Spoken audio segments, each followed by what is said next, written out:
Everyone, good morning. আর এখন বেঁচে গেছে হচ্ছে 1:30। আর সকাল থেকে ব্লগটা স্টার্ট করিনি। আমার মা আর বাবা গেছিলো ডাক্তার দেখাতে, মানে মার ডাক্তার ছিল, তো বাবা নিয়ে গেছিলো। অন্যদিন তো আমি নিয়ে যাই, তো বাবা গেছিলো। আমার শরীরটা খুবই খারাপ, সকাল থেকে মাথা ঘোরাচ্ছে, প্রেশার তো লো জানি। তো ওই দেখে প্রজাপতি উঠছে, এই যে একটা টিটিকি বসে আছে, খেয়ে দেবে। আমি একটু আগে একটা প্রজাপতি তাড়িয়েছি, এই যে প্রজাপতিটা উঠছে, দেখতে পাচ্ছ ওটা? হ্যাঁ। তো তারপরে হলো খাওয়া দাওয়া কিছু করিনি। বাবা মা বেরিয়ে গেছিলো হচ্ছে 10টা নাগাদ। 9:30 আমি ফোন করে নাম লিখিয়ে দিয়েছি।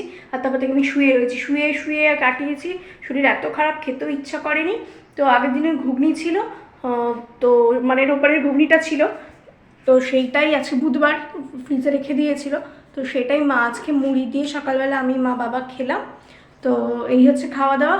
দেখলে তো চিকেন রান্না হচ্ছে। এবার আমি স্নান করবো, স্নান করে কালকে আমাদের বাড়িতে পুজো আছে, লক্ষ্মী পুজো হবে। বৃহস্পতিবার আছে, পূর্ণিমা পড়েছে, তারপরের দিন দোল। তো ধরো 1 মিনিট।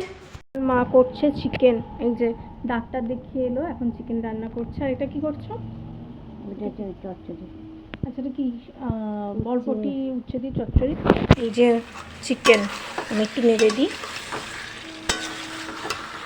এখন ওই দুষ্টু টিকটিকিটা আবার প্রজাপতিটা খেতে এসেছিলো, কিন্তু আমি আবার জল দিয়ে তাড়িয়ে দিলাম। তারপরে স্নানটা করে এলাম। এই তখন স্নান টান করে একদম চলে এসেছি।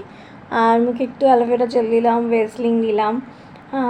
আর এবার একটু পুজো করব। কিন্তু পুজো করার আগে আমার ওই যে সিংহাসন থেকে ঠাকুরগুলো আমি সেই শিবুর যে কাঠের টেবিলটা আছে, ওই টেবিলে সব তুলে নিয়ে আসবো। কারণ হচ্ছে আমার কালকে ঠাকুরকে ভোগ দেওয়া আছে। এবার ভোগটা যে দেবো, নিচের সময় সিংহাসনে থাকে মাটিতে দিই, কিন্তু সিংহাসন ভেতরটা আর পরিষ্কার করার একটুকু এনার্জি নেই। সো সো সব টেবিলে ঠাকুরগুলো নিয়ে আসবো, কী করে অ্যারেঞ্জ করে রাখবো জানি না। তো রেখে এভাবে ভোগটা দেবো। তোমাদের সব কিছু আমি দেখাচ্ছি যতটা পারছি। শরীরটা ভীষণ খারাপ, মানে খুব উইক হয়ে পড়েছি। যাই হোক, তোমাদের সাথে শেয়ার করছি। তো কালকে আমাদের একটা পূর্ণিমার পুজো আছে বলে আমি সব ঠাকুরগুলো ভাবছি এই টেবিলটার মধ্যেই নিয়ে আসবো। দেখো টেবিলটা খুব সুন্দর করে পরিষ্কার করে নিয়েছি। আর এই ঠাকুরগুলো যতগুলো পারবো এখানে আনতে হবে। আর দোল আছে, সেহেতু লক্ষ্মী নারায়ণ, তারপরে জগন্নাথ দেব, এদিকে হলো বিষ্ণুদেব আর রাধাকৃষ্ণ তো আনতেই হবে। তারপর যেই ঠাকুরগুলো জায়গা ধরবে আমি সেগুলো রাখবো। তো শিবু আর বাবা লোকনাথ এখানেই থাকে, ওইদিকে মা লক্ষ্মী নারায়ণ, আর ওইদিকে রাধাকৃষ্ণকে নিয়ে এসেছি, গণেশ ভাইকেও নিয়ে এসেছি। আর মা তারা, মা আদ্যা, এদের জায়গা, মা দুর্গা, এদের জায়গা হচ্ছিল না। তো তারপরে আমার যে নিচে কাঠের ওই সার্ফটা আছে, এখানে তো আমার শোপিসগুলো থাকে। শোপিস বলতে কি সব ঠাকুরেরই মূর্তি, বাবা লোকনাথ, গোপাল, মা তারার ফটো, এগুলো আমি ভাবলাম আমার ওপরের তাকে যেহেতু আমার ফটো থাকে, সেখানে রাধাকৃষ্ণ আর দুটো শোকেস থাকে, তো সেখানে কিছু তুলে দিলাম। আর কিছু আমার শোকেসের মাথার ওপরে তুলে দিলাম। দিয়ে ওই সেকেন্ড তাকটাতে আমি থার্ড নম্বর তাক, ওইখানটার সেলফটার মধ্যে মা তারা, বালক ব্রহ্মচারী, এদের বসানো।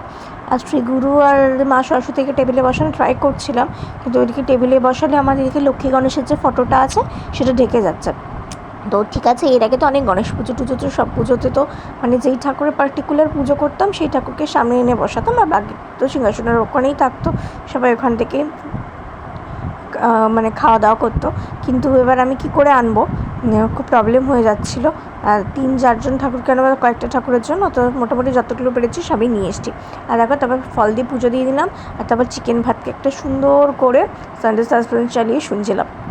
তারপরে বিকেলবেলা উঠলাম, দেখো এই টেবিলটা একদম যাচ্ছে তাই হয়েছে। এবার টেবিলটাকে আমি সুন্দর করে পার্টে পার্টে গুছিয়ে রাখলাম। আর দুব্বো বেছে রাখলাম, বেলপাতা, পান সবই জলে দিয়ে রাখলাম, যাতে আমার কোনো প্রবলেম না হয় কাল সকালবেলা উঠে। আর আমি এখন সকালবেলায় ভয়েসটা দিচ্ছি, জাস্ট ঘুম থেকে উঠেছি, ভাবলাম তোমাদের সাথে ভয়েসটা আগে দিয়ে নিই। আর মোটামুটি কালকে আমি সব গুছিয়ে রেখে এসেছি, সব বাসন কোসনও বার করে রেখেছি। কড়াই টড়াই কারণ একটু ভোগ করবো, লুচি সুচি, তার জন্য ধুয়ে দেখো সব কিছু জল টল ঝরিয়ে সব কিছু রেডি করে নিচ্ছে। এবার সকালে স্নান করবো, স্নান করে একটু প্রদীপে তেল টেল দিলেই আমি রেডি হয়ে যাব।